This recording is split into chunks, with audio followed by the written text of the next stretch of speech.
couple of weeks ago, I appeared on Aaron Saft's Running is Life podcast. And if you don't listen to it, you probably should. It's a great podcast, and Aaron is a fantastic dude. He and I met in the hallway of the USCA Coaches Conference, I've mentioned a couple times on here, and hit it off, just chatting about running and life and, coaching, because that's what we were there to do. And we decided to do a podcast together. So Aaron popped me on to Running His Life a week and a half ago, and he was kind enough to give me the audio to release on my own platform. So if you've already heard it over there, if you follow both of us, then this is the same thing. You can listen to it again if you want, but it's going to be no new information. If you haven't heard it, then go give Aaron a follow and listen to it, because it's a great conversation between Aaron and I about coaching and why we run and how we got into coaching and backgrounds and all sorts of stuff. So let's get into it.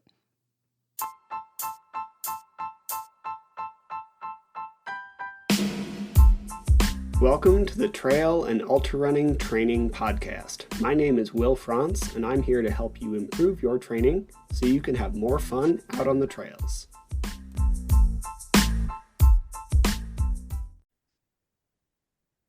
All right. I've got Will here with me. Will's coming from Phoenix. Is that right? Utah. Right now. Utah right now. Gotcha. Yeah, that's right. Salt Lake City. Dude, no, I went to school in Arizona, and I'm running in Javelina next week. So that's kind of where 2 or 3 weeks. So that's kind of where that came from in your brain. Yeah. But Utah, Salt Lake City. Yes. Mm-hmm. Yeah. Okay. Exactly. There we go. Yep. Had to ring a ding. Yeah. Get it, man. And you're in Asheville, aren't you? Yeah, just outside of Asheville. I am between Asheville and Brevard. Yeah, it's a nice little spot. I need to make it out there at some point. It's not a spot that I've spent really any time in, but I have friends in, so I need to go do the thing. Yeah, absolutely. Yeah, it's as you were talking about before we got on. Leaves are starting to turn here, just starting to get the colors. So it's pretty. It's not the Northeast so far as colors go. The New England gets some of the more maples get a little bit richer in oaks, but it's definitely, I love this time of year. So, for sure. But yeah, Will, why don't you tell us a little bit about you? We'll share this podcast on both platforms. So, my listeners may not know Will Franz, but why don't you make it so? Man, I don't know where you want me to take that. So I coach running. Aaron and I just met at the USCA Ultra Running Coaches Conference, or whatever long name that entails there.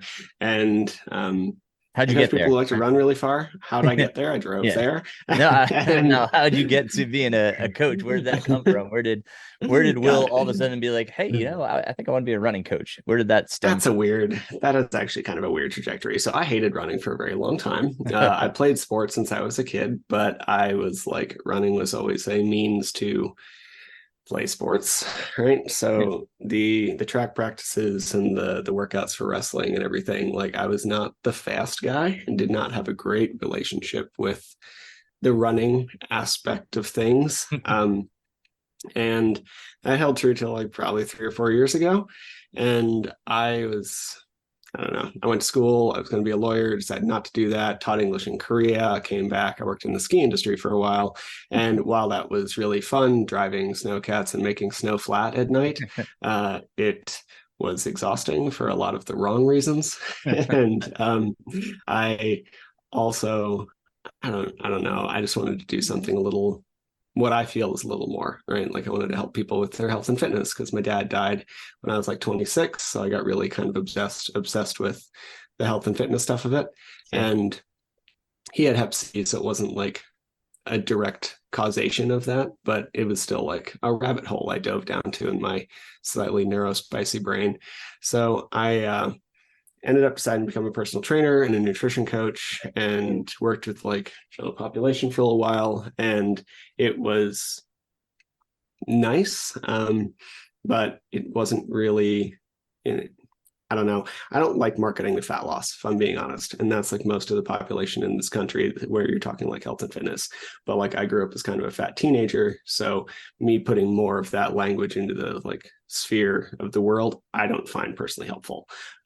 So I was looking for some other places, and my ex's dad was an ultra runner, and I like ran into a bunch of ultra runners and realized that their nutrition and strength training wasn't stellar. Run programming on point, but like the nutrition and strength work, not great. So I kind of came at it from that direction, and then got, again, a little on the neurospicy spectrum of things, obsessed with it. And a few years later, now I do all the things. But that's kind of how that happened, man. I don't know. That's a great way to get into it, though. I mean, you did it for the right reasons, like that's really cool.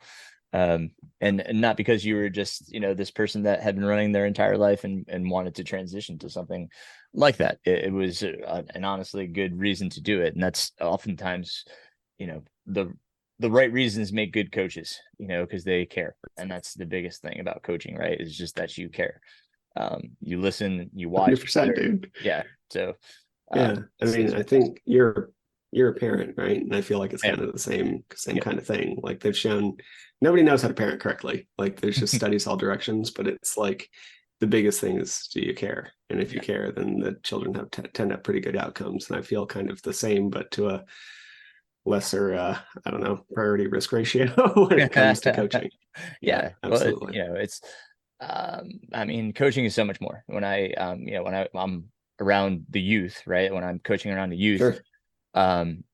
Something that I took out of Ted Lasso, I feel like everybody should watch Ted Lasso. Like the world should watch Ted Lasso, because the underpinning is just making people better, right? Like we all want to be the best versions of ourselves, and we want to help others find that version. And I think Ted Lasso it made me inspired even more so to do that for any live I touch, right? Whether it be the kids that I coach, the adults that I coach, my friends, like I want to make sure they're getting out of life what they want. And if I can help them get there in whatever it is, talking to them, whatever, that's awesome. And I love that, every time like I'll be on Instagram or something, I'll see a Ted Lasso video and it usually invokes a tear because it is just so powerful. I love, like today I watched the dart scene. If you're familiar with the dart scene where, that scene. And if you haven't seen that scene, you need to go on YouTube and just type in Ted Lasso dart scene, because it is just amazing. And it's on point. There's so many good pieces and takeaways from Ted Lasso, but my athletes have called me the Ted Lasso of running because of, I joke around a lot, but I also try to bring the best out of people. And I know Ted Lasso is he's an inspiration to me. Like I can't, like the parallels and things that I take away, and I use a lot of his phrases, but it's truly is a joy. And that's why my company is Running His Life, because it came from Ted Lasso. Football is life, from Danny and his joy for running. It's beautiful. And that's where, I find joy in running, and I want to express that joy. And that's, so that's where my company came from. That's cool, man. And I want to like dive into a little bit for, my people. I'm sure your people know this, but like, how did you get into this sport? Like I kind of looked at your background a little bit and saw that you have, opposite of me, been doing this a while. Like what kind of brought you to this? Like what brought this joy to this for you? Yeah. So my running career started when I was in middle school, 8th grade. Cool. And I was a soccer player. Go back to Ted Lasso. I was a soccer player. Yeah. That's who I was. That was my identity. My friends were soccer players. I knew soccer. I liked soccer. Wanted to play soccer. And I went out for we called it modified soccer, which is our middle school team. And in 8th grade, we were allowed to try out for JV, and if you were good enough, varsity for high school. And we had a time trial, a mile time trial. And my mom bought me these new cleats, and mom wasn't too big on getting like the really nice soccer cleats that like all my friends had, and they hurt my feet, and I didn't want to run a mile in them, so I took them off and I went barefoot. And we were on the soccer pitch, so we were just running around the pitch doing this mile time trial. I ended up lapping the varsity guys, like just barefoot. And my coaches were like, hey, this soccer thing, like, we don't want to deter you, but like, you're not going to make JV, but we're thinking you should probably go off cross country. And I was like, what's cross country? Like I had no clue. Like I had never heard of this sport, you know? And I was like, what do you do? And they're like, you just run. And I was just like, that's kind of weird. Like, why would anybody just run? Like that makes no sense. So I approached my it was my health teacher, and I said like, hey, they said I should come out for cross country. And she's like, have you run before? I was like, well, I just ran this mile time trial, and I told her my time. She's like, oh my God, get on the course. And so I don't even remember what I ran, but she stuck me out there, and I ended up winning the meet first time out. Like I was just like, whoa, this is amazing. And then like, that the realization that I could have success at this sport just, kind of just evolved. It snowballed. Obviously, I just from 8th grade on to now. So that was 1990 for me.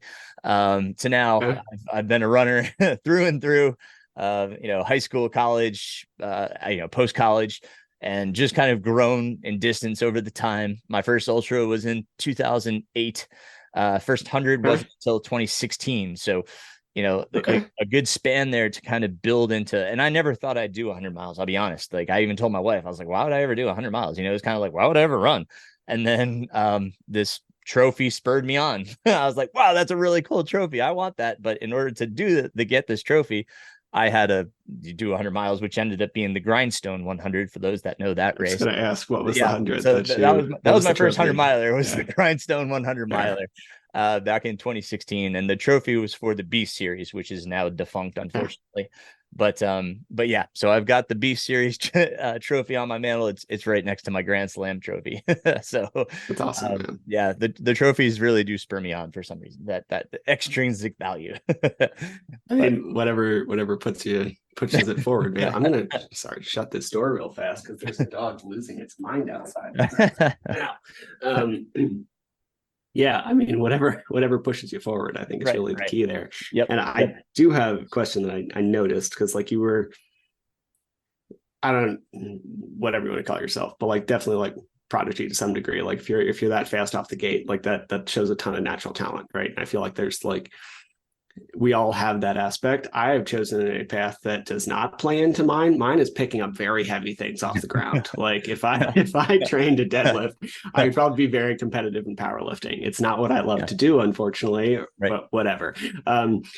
So you kind of found this love. You're very good at it. And in middle school, high school, that tends to cap out around 5 kilometers, right? Like for cross country. Yeah. What pushed you to these like longer distances, especially when you were having success at the shorter stuff?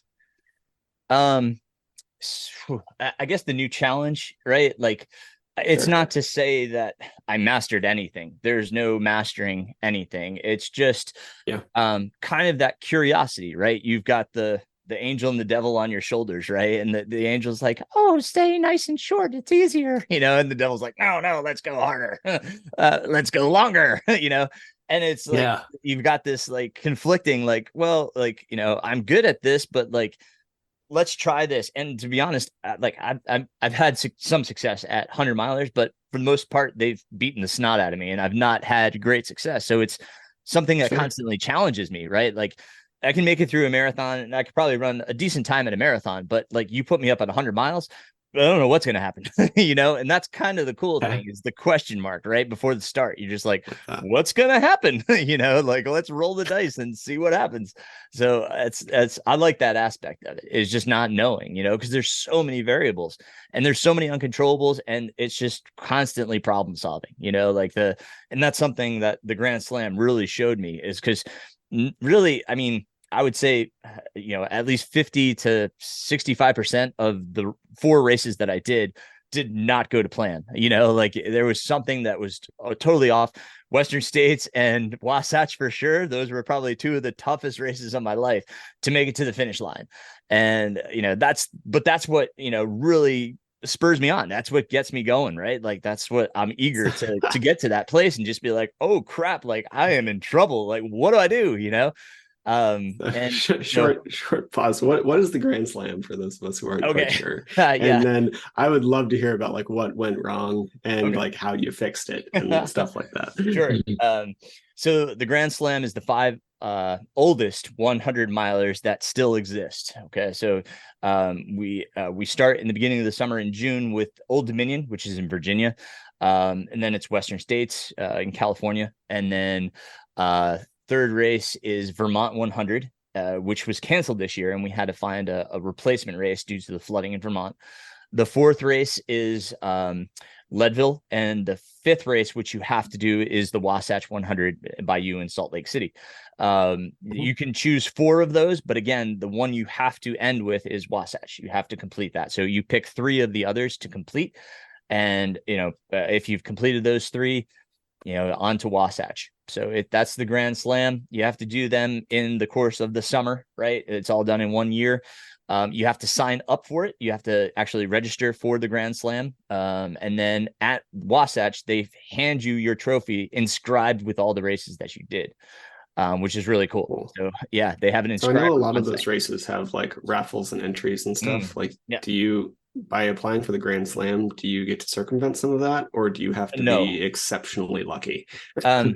So yes, you have to be exceptionally lucky, or you can be creative like me.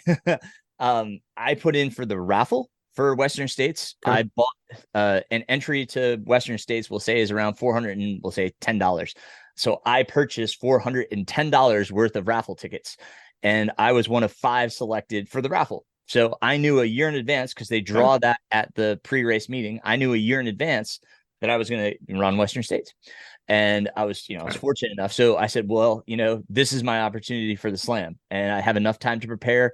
I can know ahead of time. So I started looking at Vermont and Leadville and saying, okay, these are lotteries. How do I get into these?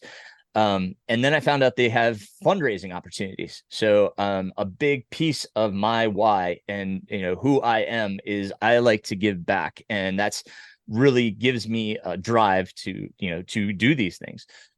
So Vermont raises money for the Vermont Adaptive, which is for challenge athletes and providing equipment for multiple sports for these athletes to be able to compete and just participate in sport. So I raised money for them. And then Leadville has 5, I believe it's either 4 or 5 different charities that they allow fundraising spots for as well. And I chose the Challenged Athlete Foundation, which has, very simple or very similar principles, and they do the same as like the Vermont Adaptive. So I felt it was very cohesive, and I got a spot raising funds for them. So I bypassed both the Vermont and the Leadville lottery, well, and technically Western.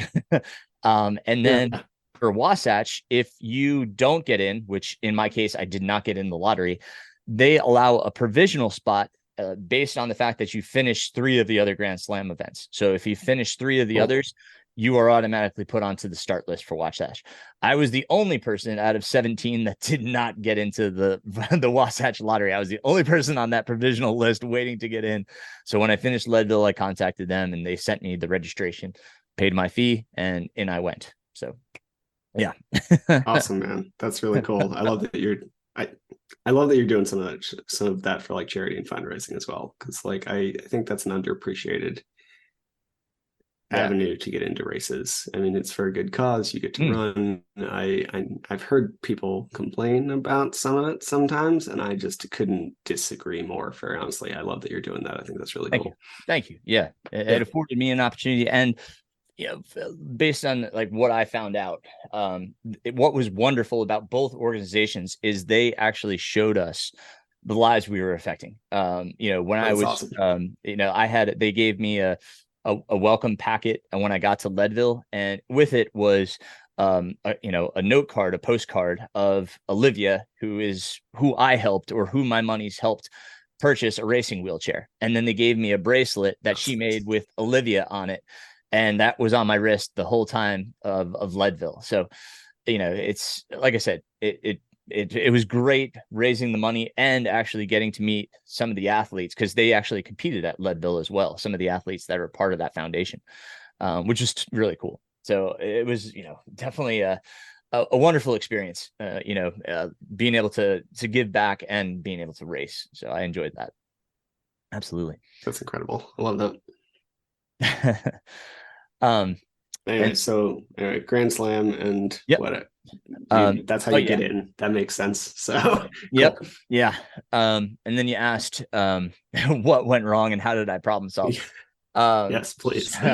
Yeah. So Western States is, and if you don't know Western States, it's one of the hardest races to get into. The lottery is massive. You know, so many entries trying to go into this one lottery, to get a spot to race. So, you appreciate your spot on the line. That's one thing. And that's also a determinant when you're in that race to remind yourself you have this spot. You better make the best of it because you don't know if you're going to have that opportunity ever again. Um, from the get go, from the shotgun blast that started us up the escarpment, I was just like, something's wrong. I don't feel good. Like, I just did not feel great. I was just like, ugh, like I didn't have my normal like vitality, my normal energy. It was like, I was just like, what is going on? Like, I just had a hard time. I was like, oh, well, I'm in the snow, like for those that don't know, this year there was still a lot of snow for the first 30 miles. I was like, maybe it's just the snow. Like, I'm just, just kind of bogged down. I'm having a hard time. I didn't train, I never got to train in the snow here in North Carolina. So I was like, just, we'll get through these first 30 miles and we'll see how we're doing. I got out of the snow and I was just like, it's not the snow. I'm just having a bad day. And I came to that realization. And, like a lot of times the goal is to break 24 hours because you get a silver buckle. It's an actual Hmm. silver buckle, which is pretty cool. And I That was quickly cool. realized that that was not going to be the case. Today was not going to be the day that I was going to break 24 hours. What was scary was I going to make the cutoff of 30 hours, right? Like, I had never Mm. been pressed to cutoff times, but it was becoming a reality. I was struggling and struggling mightily. Anything that I tried was not working. Like, you go through, is it my nutrition? I was having problems with nutrition. I was getting sick. I was getting nauseous, and I was trying to keep stuff down, but I was just having the hardest time. I was like, was it my hydration? And I tried consuming more, having electrolytes. I went through, problem solving after problem solving, and I was just like, came to the, just the conclusion that today was a bad day, and I was really just going to have to fight this. So I finally got to my pacers around mile 62, and it was going into the night. And a lot of people are, way ahead of me. And I was just, I just got to keep moving forward. But then it became, because of everything and how tired I already was, I was just getting so sleepy on the trail. I had to lay down 2 or 3 times just to take a dirt nap, and fall asleep for a little bit just because I was so tired. I was like falling asleep on my feet. My pacers are, trying to keep me from falling into the Rucky Chucky River because I was just swerving, off the single track. Yeah. And it was everything I could do just keep moving forward. So this went on to mile 80, and finally the sun Wow. rose, and yeah, so the sun rose.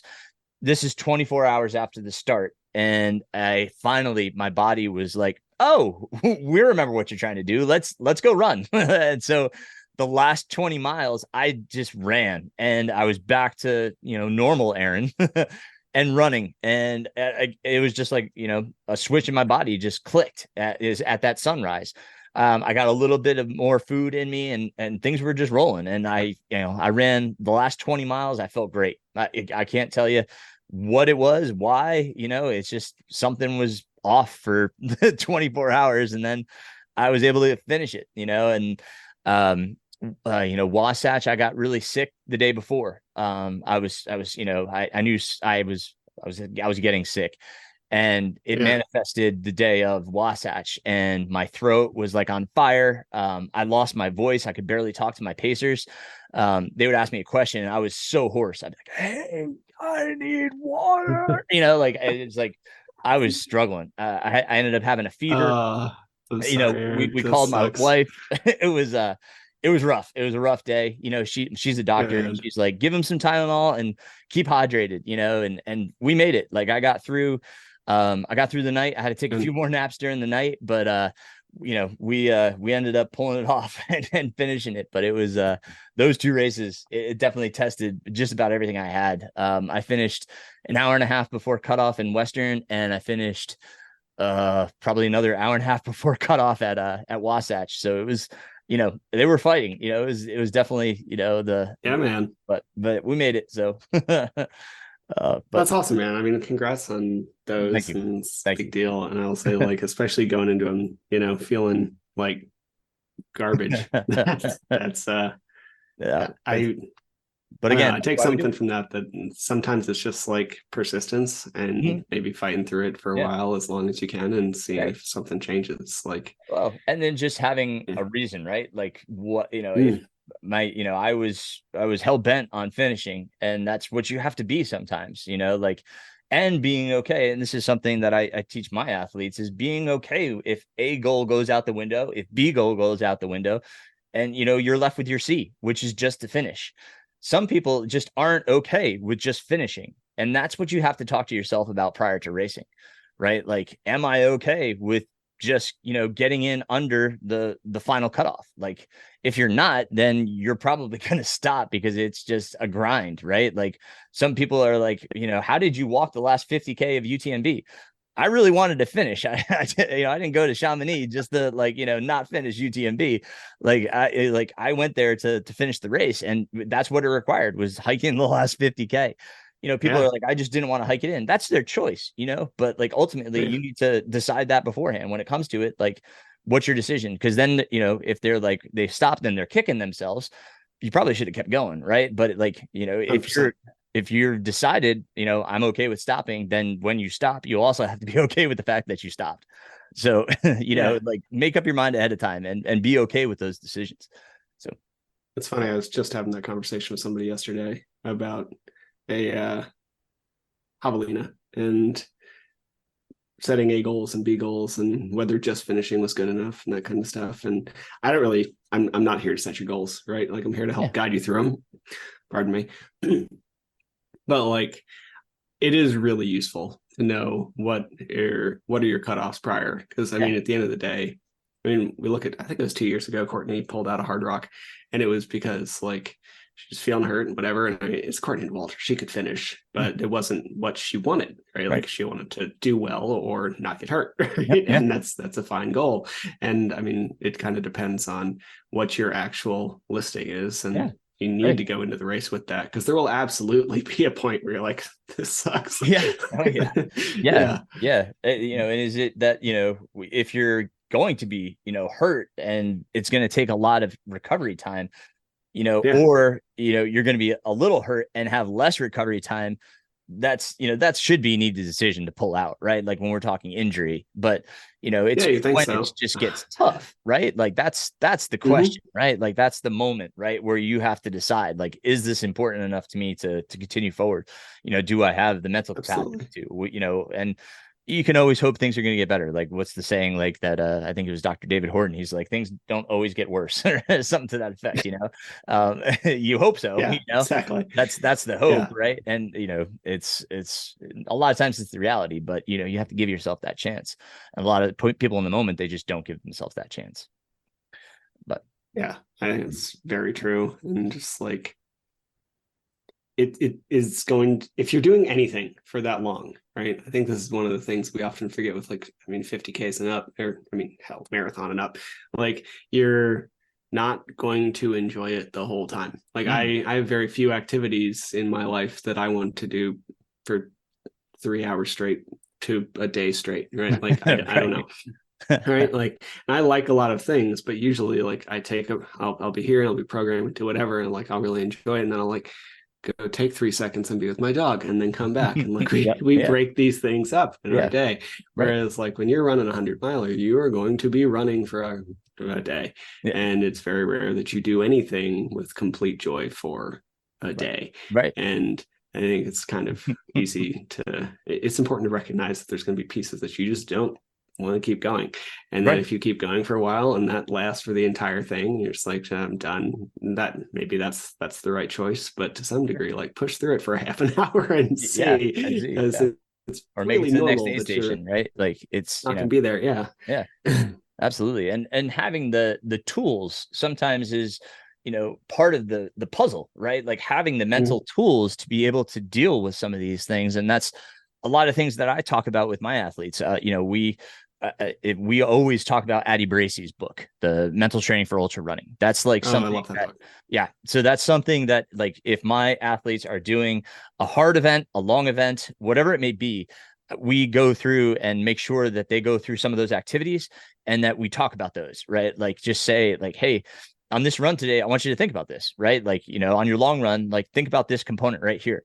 I'm not saying you have to give me an answer after this long run, but I want you to think about it and think about these situations and what could pop up, right? Like with you, with Javelina, Mm. what are you dealing with? What are the environmental conditions, like we talked about at the conference, right? Like, Mhm. what are you planning to do with that? And then, if things go south and you're not feeling good, like, how do you deal with that? What are you going to remind yourself to do, or how can you work through when you're going through, those tough moments? So it's, that book is wonderful.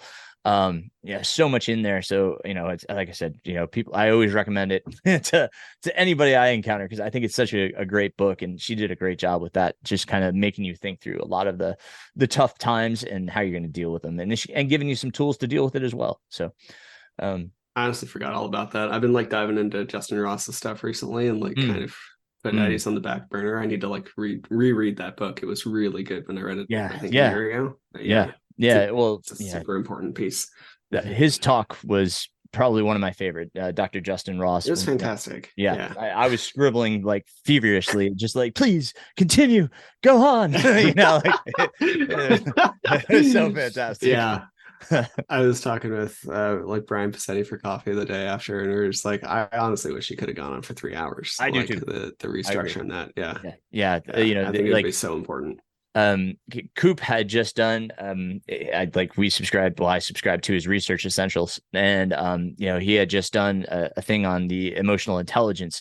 So, having the background from that and then hearing him expound upon it, it was just like, oh, it just put a cap on it. And I was just couldn't wait to share it with my athletes, because we had just talked about it. That's like one of the things, like I told you, we do Zoom calls, and one of the Zoom calls we Yeah. focused on, the research essentials, and specifically around that emotional intelligence. And yeah, it's just like, yeah, preach on, Dr. Ross. It was awesome. That's awesome, man. Yeah, I love yeah, that.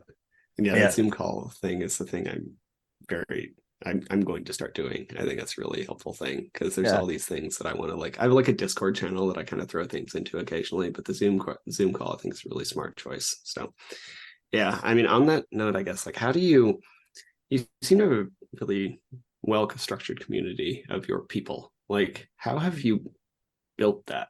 Like, what have you done to Yeah. like build this lovely community of people you have? Mm. So I look at us as a team, a collective team. I've always enjoyed my experiences. There's very rare times where I can say I did not enjoy my experience with being with the team, right? Like, Yeah. there's just so much about being around and building yourself around a team. So, Mm. like, that's what running is life. We're a team, right? Like, that's we refer to ourselves as a team. Our Facebook team, posts, like, we have a private group that we each week we say who's racing. We don't go into results because I don't want the people to feel like shy or embarrassed if they didn't have a day. So we just talk about who's racing, and then everybody like, hey, good luck. And then, like, it's awesome because then in that post they start posting pictures, because I send text to the groups that are doing the same races, and they find each other and send pictures in, and so they start to get to know each other. And then, like, if they're around each other, they try to get together and do stuff together, like, running. Like, I've had just people that have just like met each other through, perhaps it's like one of our group runs or a race, and then they just start training together because they met each other through either a race or something that I've done. But it starts to create more of a collective, and people start to get that team mentality where we're rooting for each other and cheering each other on, collectively helping, because I tell them, I said, I do not have every solution. That is beyond Yeah. me. I have not 100%. tried every product, like, so this community is where you can ask and feel comfortable to ask any question you have, whether it be on gear, nutrition, places to run, races people have done. So that's what the Facebook group has become, is just a safe place for people to, to get to know each other. Not only that, but to ask questions. So, and then like, the team meetings, we do the Zoom calls twice a week, right? Everybody hops on there. People talk about their experiences, their races.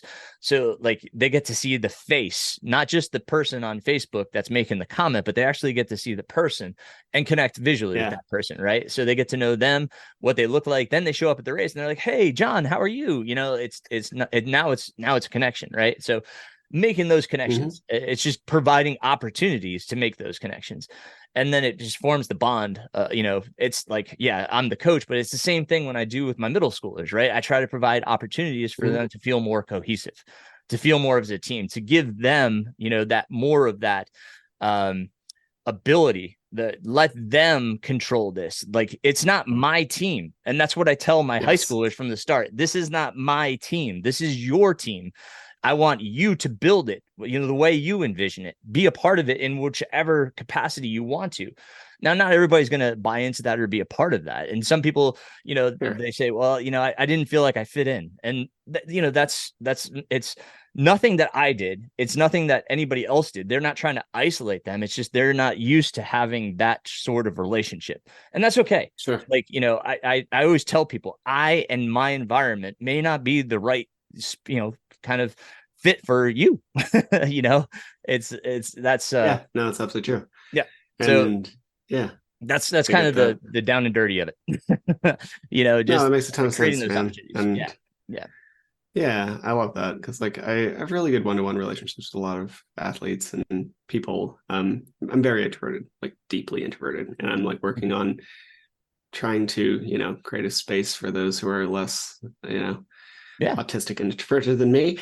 And like it's kind of a tough thing, and I appreciate that, man. Thank you. And hey everyone, I've decided to stop doing ads for this podcast, at least for the time being. I just don't think they're a good use of anybody's time. So instead of that, I just have a simple ask. If you find this information valuable, please tell someone about it. Either hit the like or subscribe buttons on your preferred platform, share it with somebody, or you could even just head over to the Trail and Ultra Running Training Group on Facebook, and I'd appreciate that as well. I'm just trying to make more good, free information for people so we can all get better at running on the trails.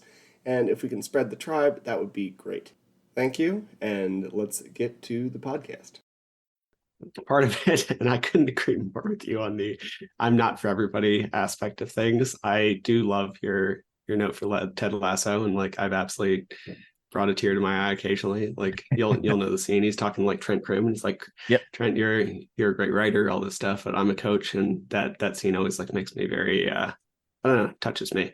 But I have a hard bent of like Roy Kent in me as well. Like, despite this podcast, like I swear a lot, and it's just one of these things that I know I'm not going to necessarily be a great fit for everybody, and I just think that's one of those things, especially with finding a coach. Like we were just around like 100+ coaches for a whole weekend, and in no way did it seem like anybody cared, right? Like it's not this like competitive environment. It's like, let's just help people, man. Like it's a really hard sport. If we can just help people get across the finish line and achieve their dreams, like that's all that matters. And I think that's kind of a lot of it. Like you just got to find your vibe.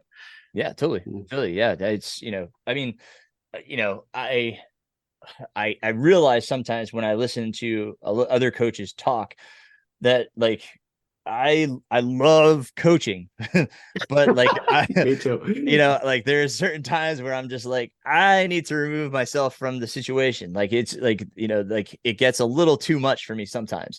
And I felt that sometimes at the conference where I was just like, I'm going to remove myself from this situation just because like it's getting a little too much for me. Like, like we're getting a little too much into the weeds, and not that that's wrong. Again, to each their own. Sure. Like, there's some people that just love to just nerd out 24/7, but I need to step away sometimes. Like I got to take off my coaching hat every now and again. It's that's the reality. Yeah. It's like, I respond to texts all hours of the day because, there's stuff that comes in and that's important, but there's also times where I just need to take it off. and I need to shut off my phone and go for a run or just be with my kids, like, yeah, I do need that. And, and I realized that at the conference too, like there was just times where I just needed to step away and be like, this is a time where like I'm not at that capacity to keep my coaching hat on, and that's, I think that's healthy with anything, right? Like there's times where like we tell our runners, maybe today's not the day to go run, right? Like we got to realize that sometimes, right? Like that's the time to step away, right? Like, oh, you're, oh my God, you got COVID. Like oh my God, you can't even get out of bed. Why would you go run? Like, so there's times where we all have to step away, and I'm guilty of it too. Like, there's been times where, I had Bigfoot last year and I got COVID and I was like, oh my God, I got to run. But I was like, I can't run right now. I'm too tired, so you got to learn when you get to step away. I'm getting better. I'm not 100%, but I'm getting better at knowing when I have to step away from certain situations. So, situational awareness. It's a hard balance, man. I don't know. Like, I definitely haven't figured that out at all. Yeah. Like it's a thing I'm working on and trying to recognize, but it's not a balance I fit well. No, it's hard. It really is. It really is. And like I said, I'm getting better. I'm 45 now, so I had a little bit more experience, and I know a little bit better when I should step away. But and the other part of it is like I'm not as competitive and I'm not as competition driven as I used to be, and I think that helps when we're so focused on a goal and training and getting this certain mark. Then it's really, really hard for you to step back and to step away, and like that you also have to recognize that piece too, is like you're too close to it and you're too focused on it, whereas like now, like I actually stay back and just look at the big picture and I'm like, does this make sense today? And that's where I try to get my athletes to, is being able to take that step back and say, no, today it doesn't make sense. And that's when they text me and say, hey, not going to happen today. I'm like, fine, let's move it, but that's I think part of the coaching thing is like, it took me a while to get to that point myself, recognizing that there's like, we need to move things around. It's not just like a concrete schedule. And that's like one of the first thing I say is like, if you look at your week and there's something that like I programmed and you're like, can't happen today, you say it and we move it. That rather than miss it or be stressed about getting it in, let's move it. That's the big thing. So couldn't agree more. Yeah. Absolutely. I have large pet peeves about many things in coaching world. I think it's actually not so much in this world. It's that I like also work in gyms and fat loss and stuff. And I see a lot of stuff there that like makes me feel very uncomfortable. And I talk about it a lot. But it's like the general concept of like keeping someone beholden to you, not a fan. Right. So like if we can, I think as a coach, your job is to educate in many ways, and educating.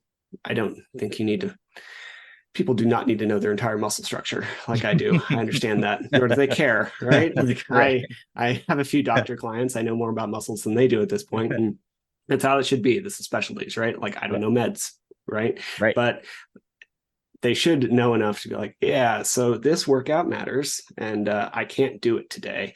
So how do we restructure this? Absolutely. And 100% be able to make your own training decisions. Whereas I see some people like not explain any of that and hit the plan, and they get frustrated when they can't hit the plan and do this. And I'm just like, that's not your job. Then just sell a plan. Well, like, and explaining it, right? Like I think that's another huge component. And that's again, where these Zoom calls come in. Like, we can tell an athlete. And you coach a lot of people. So like, super helpful, man. Yeah, totally. Absolutely. And, I love having that explanation, like, because when you tell an athlete, okay, you've just finished your A goal, I need you to take 2 weeks off. They're like, do what? Like, well, that's where that's where the Zoom call comes in, right? Like, all right, let me talk to you about why, right? Let me explain to you the science behind why I'm making you take 2 weeks off. And then they're like, got it. Like 2 weeks off makes sense. Like it's going to make me better in the long run because of, X, Y, and Z, and explaining those factors. Now, like this conversation that I just had, I recorded it and sent it out to everybody, because not everybody can make every Zoom meeting. Right. So like when they get the recording, I'll get a ton of messages within the next few days. They're like, I get it now, like it rings, it resonates. Right. And it may draw more questions, which is great, because then we can have more conversations and it's meaningful to them because they're learning, right? And that's part of this coaching thing. A lot of times we just write a schedule and we're like, here you go, and we don't explain what the intricacies of that schedule is. Why is there a rest day following my long run, or why is there, why is there this workout, and why are we doing this, workout and this system so frequently? Like, what is that all about? But explaining that to them, they're like, that makes more sense. And then moving forward, they're more on board with what you're doing because they understand the logic behind it. And 100%. if they don't, and like, that's what I always say, if you don't understand something, ask. If I can't explain it, there's probably not a good reason why we're doing it. So but knowing those reasons, there's a reason why this thing is always here. Right? Yeah, right. It's like, I need to answer questions. Like it's here all the time. Like, yes, I just step away more, but that's for that reason, man. Like, I agree. I couldn't agree more. Yep.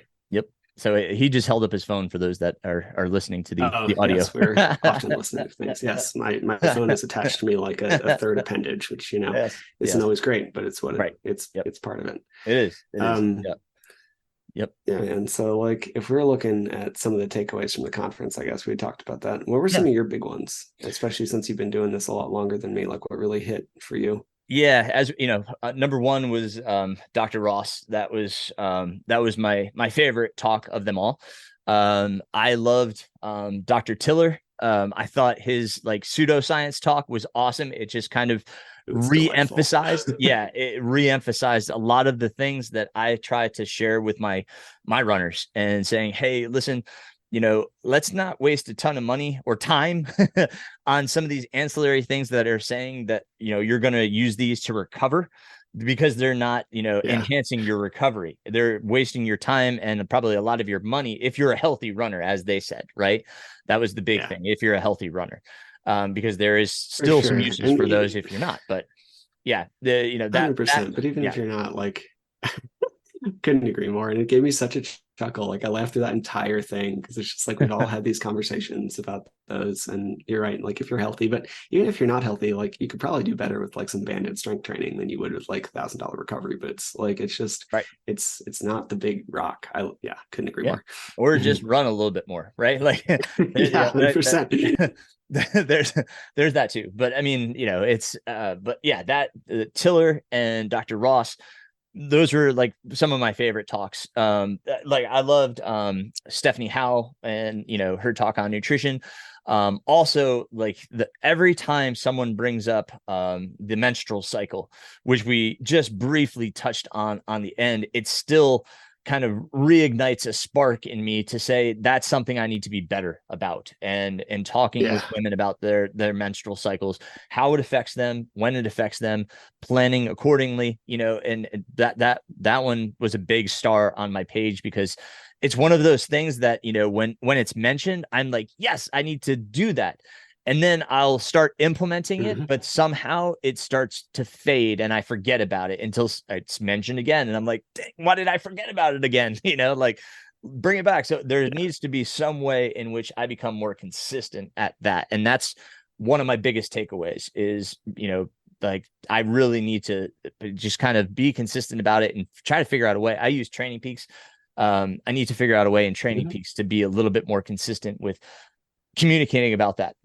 I've got over, I was of the age where it was like taboo to talk about the menstrual cycle with women. I've gotten over that. Like, that's just me being honest. When I first started coaching, maybe it was my immaturity, but it wasn't something that I was comfortable talking about. But now I don't think it was just you, man, and it wasn't just your age. Like, I'm really open with it, but that's because my parents are pretty open with it about me. Like, I have a lot of people my age who are like still kind of weird about it. But it's like this like my never population doesn't, man. Like, it's fine. No, it's something I had never talked about. But now, I'm like my high school athletes tell me, when they're in cycle and awesome. So it's an open line of communication. But that's definitely, that was a huge one. And like I said, even though we only briefly touched on it, it really was something that, resonated hard with me. Those were my big three. How about yourself?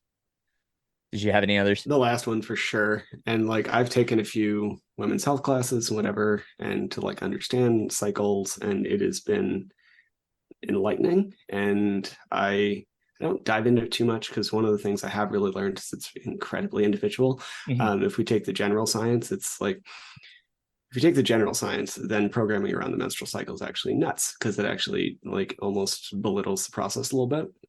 Whereas if we don't whereas what we really should do more often is take individual needs into account, which is true for everybody. It just tends to be more like regularly true for those in a menstrual cycle. Yeah. And if we like, I would have loved about 3 more hours on that topic.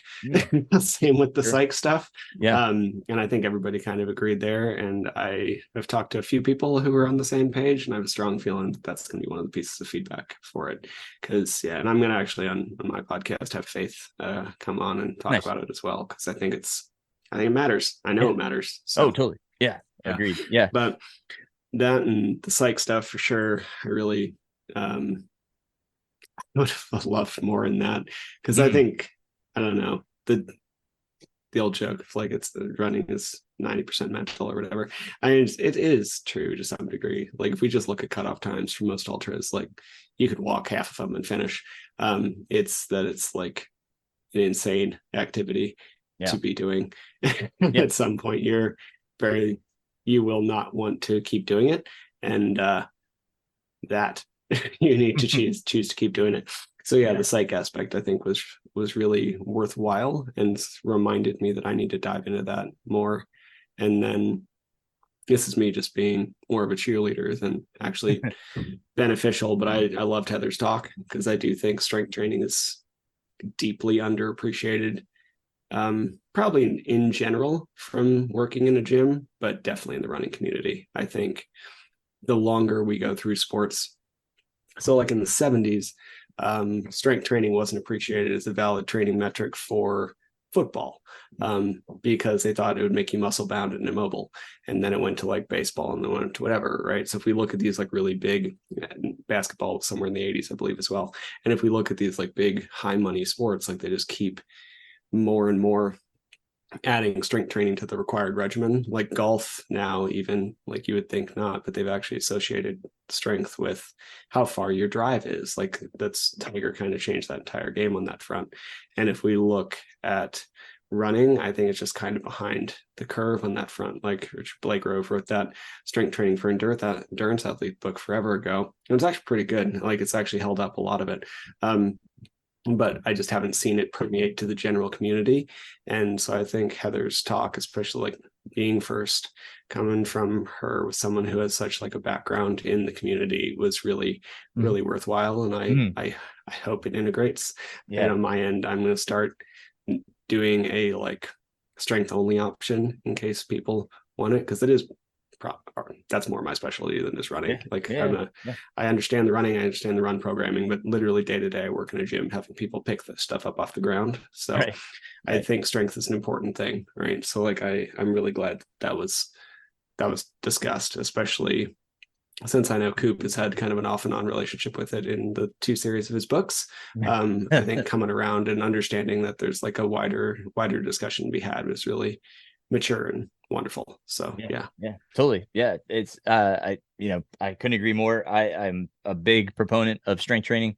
No matter where Coop had come from or said or done, because like you said, he's been on both sides of the fence. And I understand his perspective. I want to say like that. I realize like he's an incredible running coach. He also works with people who make their paycheck running. And if I worked with people who made their paycheck running for, you're not going to make your paycheck running for more than probably 15 years. And then you can kind of do other stuff, right? So if we look at baseball pitchers are a really good example. Like they are inherently imbalanced and they have a ton of tears, but they make a ton of money. If they make it to the major leagues by being imbalanced and having the strength curve. So like when you coach people of that caliber, it is different. But if you're looking long term, it also is different. So I totally get Coop's perspective, but I was very appreciative when we look at the general conversation. Masses, exactly. And that's who we're coaching is, everybody, right? Like, we may have some elites, but we're also coaching mid to back of the Packers, and the mid to back of the Packers, they're really, susceptible to injuries as well, right? And that's the people that we want to make sure are healthy enough. So, programming the strength is, if we're taking, and saying, hey, we're going to insert, 20 to 30 minutes of strength to maybe 3 times a week, like depending on the phase we're in. Like this is, something that's going to keep you healthy. It's going to make you stronger. Like we're going to benefit from this. I think it's, it's definitely warranted. And, actually Dr. Tiller just had an article in Ultra Running Magazine, last month's issue, about strength training. Funny enough. And, he talks about adding in strength training, and making sure that, you're not doing strength endurance, right? Like we're not trying to lift lighter weights, high reps. We're doing heavier weights, 60 to 80% your maximum, one lift. And then, just doing 4 to 6 reps and then doing multiple sets, and that's what I did this morning. Like I did a deadlift workout this morning. It's so like, I try to practice what I'm preaching to my athletes so they see it, like my stuff will pop up on Strava too. Like, that's so, and I'll be honest, if I'm slacking, they'll hear it on the podcast. Like, I've neglected this or that, and it usually manifests in an injury. It does. Like, and I'll be like, that was my own dumb fault, like that's the reality. Because I get it. Like, people are busy. Like, I understand that too. So it's finding that balance. That's the tough thing, is finding the balance to get all this stuff in, and still meet your goal. So, sometimes we have to be creative, and talk about it. Like, is it worth missing, an extra hour of sleep to get this stuff in?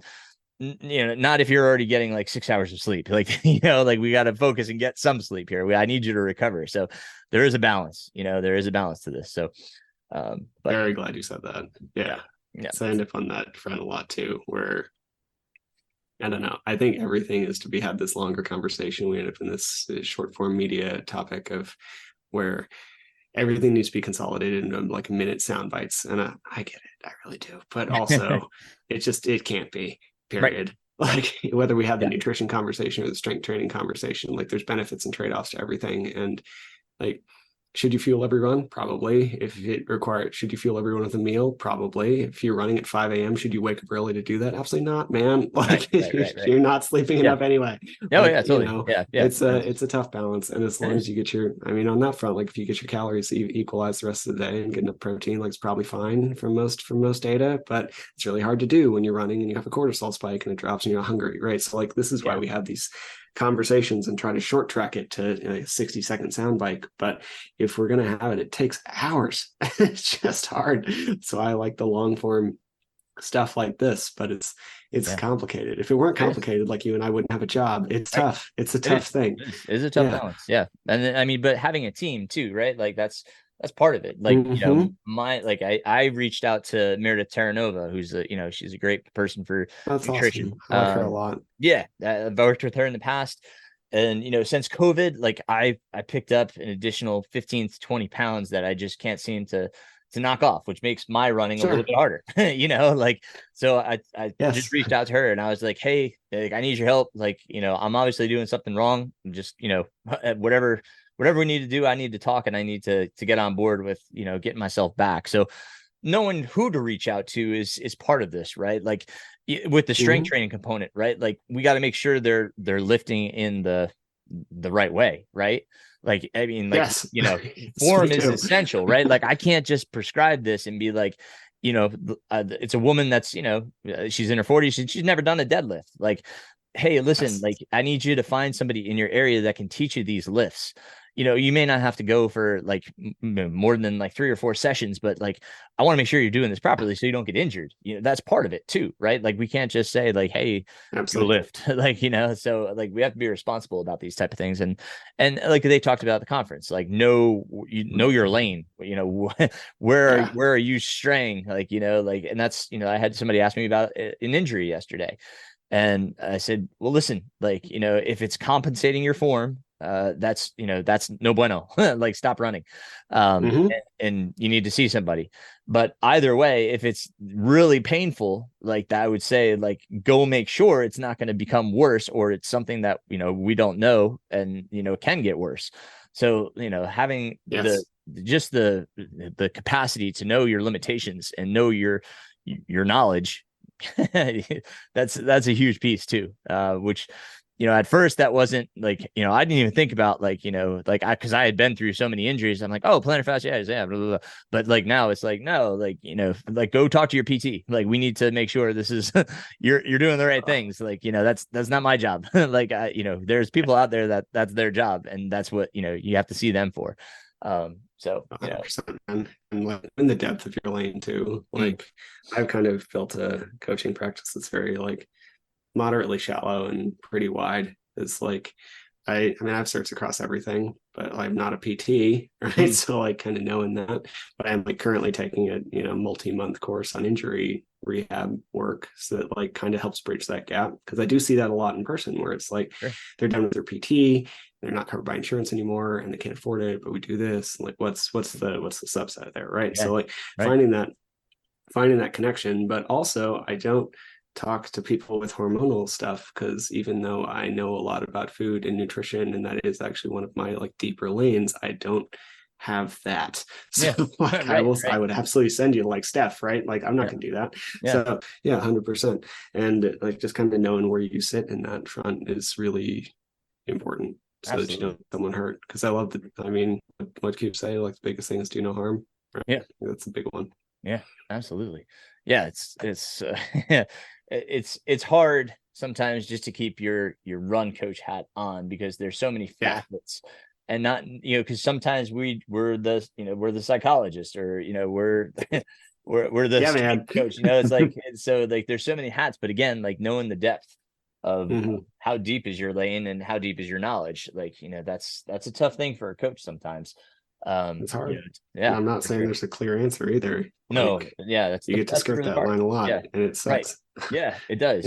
Yeah. But I mean, at least you can refer somebody to somebody else, and you can Yeah. say like, here are my thoughts, but the reality, that may not be right. So like, I would Yeah. definitely get somebody that's going to give you the right answers. Especially when it comes to injury. That's the biggest thing. 100%. Like Yeah. obviously the first thing we want to do is get you back to running healthy. So like, first step would be, let's get this, figured out. But yeah, so I mean, yeah, Yeah. coaching is complicated. Yeah, It man. is a complicated place, and the communications can be very convoluted sometimes, right? Like you start going Yeah. down an avenue and you're like, whoa, this person may need a little bit more help than, what I can actually give. Like, how do I approach this? Sure. Like, what's the best way to talk to this person about this? And I've had coaches that have totally said the wrong thing to me, and that's like, where did that come from? Like, Oh like, man. maybe take a few steps before you throw that curveball, like, so, it's tough. Like, I understand that. And I didn't, I try not to judge them, but like, Yeah. again, it's like, we're trying to do what's best for the athlete, but at times we just may not be in the right ballpark. So, For sure. 100%. It's a hard balance, man. But yes. Yeah. I had a question. Like I know we're on like an hour and I don't know what your time frame is, but did want to ask you a thing, and it's kind of a hard left turn, but like what drives you for these races? Like ultra running is a crazy sport. Like Mm, I kind of had this conversation with everybody. Like it's nuts. It's not a thing yeah. that we're really, Yeah. Yeah. is reasonable. What makes you do this stuff? Yeah. Why? This took me a long time. It really took me a long time to figure out, and it wasn't until recently, very recently, Leadville recently, that I really Wow. Real solidified. recently. Yeah, I Nice. really solidified this answer, and I talked about it on my podcast. But so, um, my deepest, deepest tool is my love, and it's my love for my family, it's my love for my sport, and it's my love for my community. Those three loves drive me, and I can use that as a tool to get me out of any despair when I remember who I love and why I love them. Because when I look back and I see the reactions that I've created by doing these things, by pulling myself out of the darkest places, all because of love, and using that love and telling them it was because of you, because of how much I love you, that's what brought me out of this, right? And that in turn, it creates a tighter bond. and a deeper love for the people around me. My wife is probably my grounding rod. Like the Flash is like my biggest superhero. I love the Flash. And he has a ground rod, right? And that grounding rod is his wife. So that's my wife to me. Like she is my grounding rod, and a lot revolves around our love. And when I think about what I'm doing and why I'm doing it, is a, a big reason is because I owe her a lot. Ken Kluber said this in his pre-race meeting, and it's what's really struck home to me is you owe a debt to those that have been a part of your life and a part of this experience because of how much time you've committed to training for these things, how much time you've taken away from those you love, how much financial commitment you've had to make to all these things. When you think about it and you're like, I have a huge debt and I need to pay it to those that I love. So that's another piece of it, right? Like when I sat there at the halfway point and I was like, how do I get back up to Hope Pass? Like that was hard just getting up the first time. How do I go back up the backside? My legs were spasming, I'm like, I was in deep debt. Like I was like, man, like how am I going to get up? And then I thought about it and I said, like I got to go back to, I owe it to my crew that's on the other side, the pacer that is waiting for me to get there. He drove all this way to be with me. I haven't seen him in 7 years.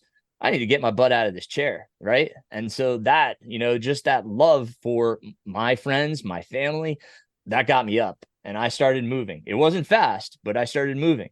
And when I started taking care of myself, it wasn't long after that I was moving well again and I was back in it. But it took that moment to reflect on, what was going to get me out of that chair, to realize it was simply love, and love for, like I said, my family, my friends, for running in the community. Those things are enough to drive me, and it gets me out of the deep of despair.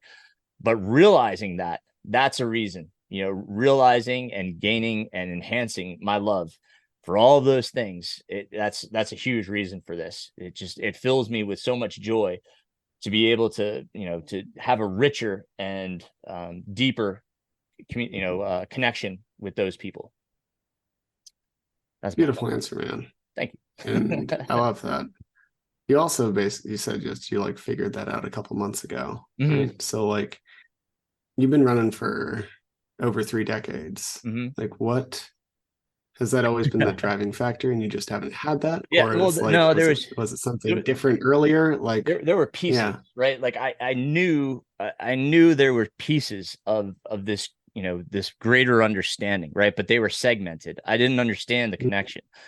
It wasn't until Leadville that I connected all of it together, which has made me such a different person, like just in my mind. Like, I have a deeper drive. Courtney talks about it as the pain cave, right? That's what she excavates, this pain cave. It's, it's something different to me. Like I have this deeper connection. Like hers is to pain. She wants to find that pain. I want to find more joy, more compassion, more of just love, for everything, and that's in those moments, that's what comes to the surface for me. It's not pain. Like pain is there, obviously, but how do I deal with it? She goes deeper into her mind. I go deeper into my heart and deeper into my emotions and connect there. And that's what brings the best out of me. With Courtney, it's digging into that pain, right? And just kind of, using that as her anchor. Mine is my emotion and my passion. Those things, that's what anchors me. So it's finding what anchors you and kind of gets you, out of that chair, like what is it? What's going to keep you moving? What's in that dark moment? That's what motivates me and that's what drives me. And I think a lot of people could find that, if they have that deep love or commitment, but I think it's just, we don't know how to use that, right? Like we don't communicate that a lot. I tell my kids, I tell my wife 100 times a day that I love them. That's a huge part of me, just letting them know they mean a lot to me, and I want them to understand that it's not something that loses its effect.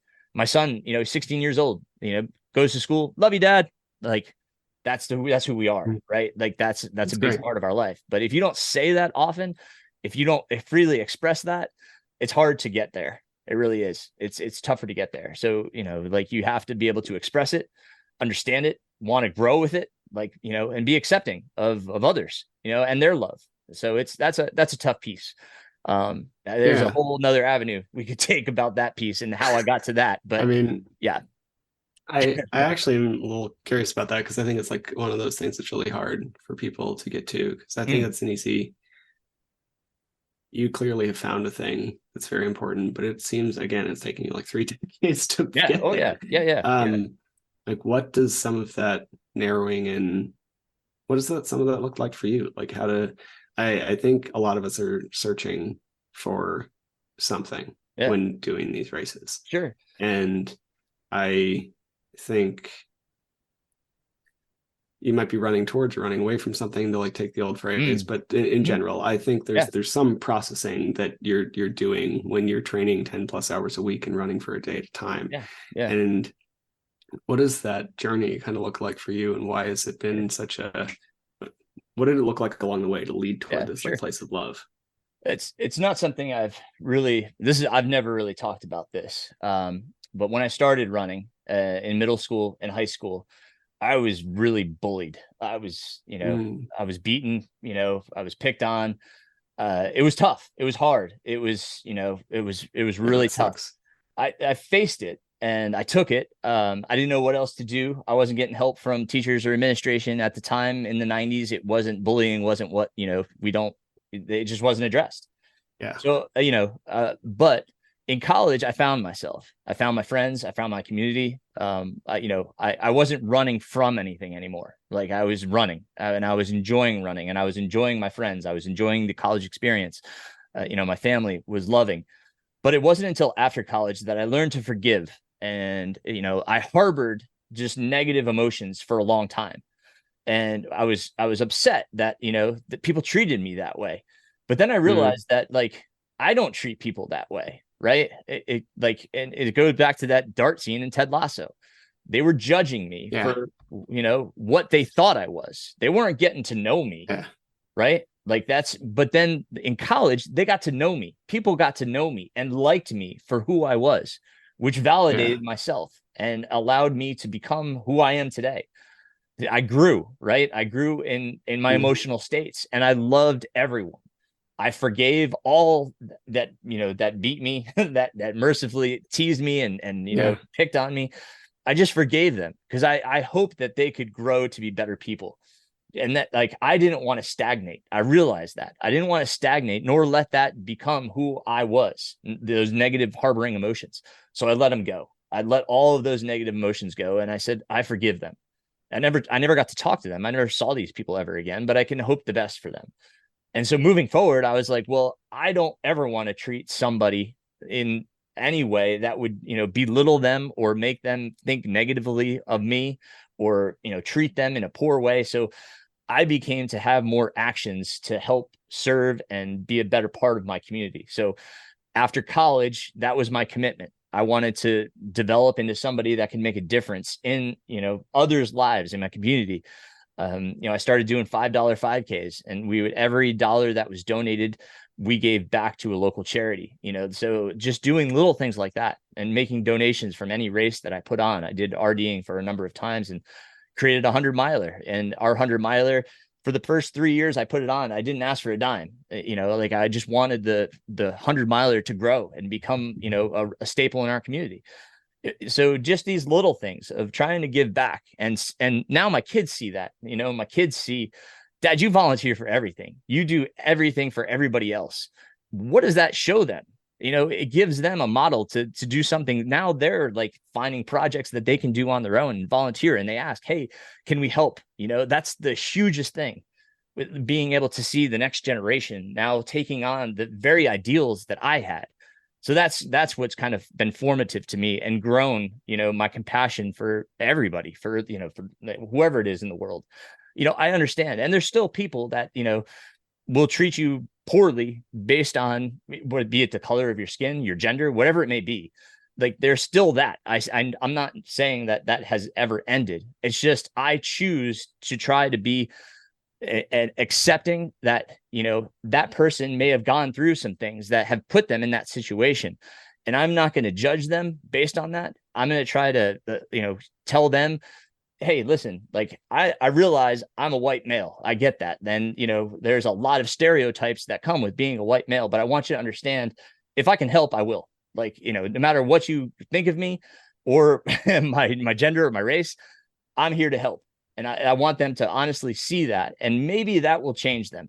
Maybe it won't, you know, but I want to give it that opportunity to, you know, to make a difference. And that's the biggest thing. Great, man. I love all of that. More than I can tell you. Thanks for sharing that. And like I align with a lot of that. I got really pretty aggressively picked on in middle school as well.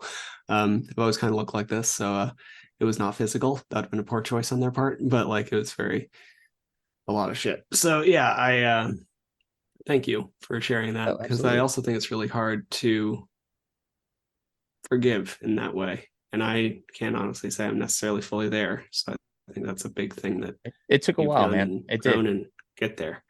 Yep. And it's not those people, I actually don't care about them anymore. It's fine. But it's just like in general, I think the forgiveness thing is really hard. It is aspect. Yeah. It is. It weighed on me for a long time. And I just decided that it was time to drop that weight, you know, like it wasn't worth carrying around anymore.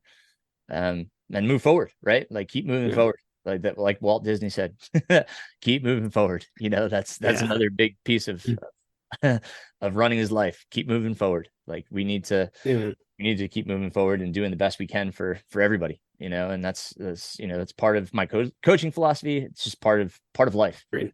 So 100%, man. And I feel like it's yeah, I think you and I are aligned on most things. I really appreciate, you know, I'm really glad I got to finally meet you. I've heard about you from Jeff for a while, but I'm really glad I got to finally meet you. Well, I appreciate it, man. We can do a part 2 sometime. Yeah, it'd be lovely. I would love to do that at some point. I realize like we're running kind of long, so yeah, let's maybe it's all good. table some stuff and gotta get to the kiddos. Yeah, no, I gotta go train someone in person and make sure that they're deadlifting correctly to key your point is. Yeah, so 100%. Will, thank you very much for this opportunity, man. It's a pleasure getting to know you better. Same. And we'll set up another one. Thanks, Aaron. Absolutely. Thanks, buddy. Thank you for listening to the Trail and Ultra Running Training Podcast. Honestly, I'm still surprised and honored that anybody wants to hear what I have to say, so thank you. To be clear, not a doctor, nor a registered dietitian, or any other kind of medical professional. I'm a personal trainer, a nutrition coach, and a running coach, and I have a passion for training trail runners. You should always speak with a qualified medical professional before making any changes to your training or nutrition program. If you enjoyed the podcast or found it helpful, please take a second to leave a rating or review. I'd really appreciate it. Or you could just share it with someone for whom you think it might be helpful. I make these kinds of things in order to provide more quality, free resources to people, so the more people who hear it, the better.